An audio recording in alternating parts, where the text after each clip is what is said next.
وټولو ته السلام علیکم ورحمۃ الله وبرکاتہ وایو.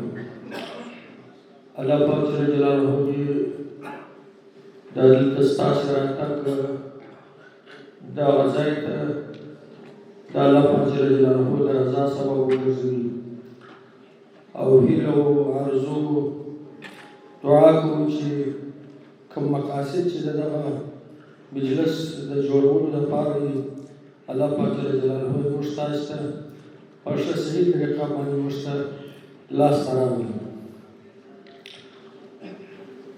نو خاص طور بیا د محترم شیخ صاحب د تحصیلات عالي او د نور هغو همکارانو چې په دغه کنفرانس کې ابتکار کړی دي او دغه زمینه د نظریاتو د شریکولو لپاره جوړه کړې ده.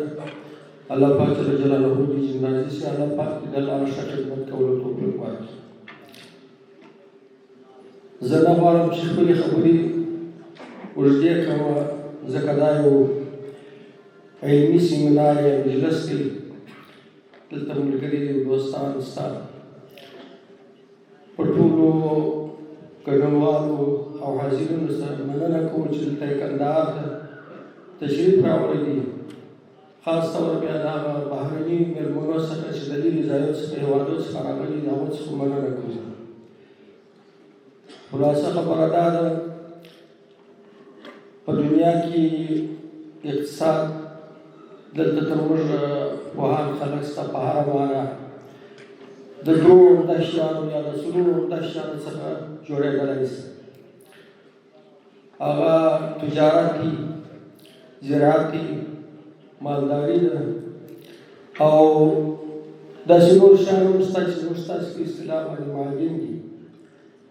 دا چې الحمدلله د افغانستان جغرافیه داسې جغرافیه ده، داسې اراضي لري چې د مالدارۍ لپاره او د زراعت لپاره او د تجارت لپاره د ټولو شیانو لپاره برابره ده. ځینې هېوادونه تاسو ته معلومات شته چې هغه خپل د کور د مخ لپاره یو باغچه یا د ګلانو یو ځای جوړوي.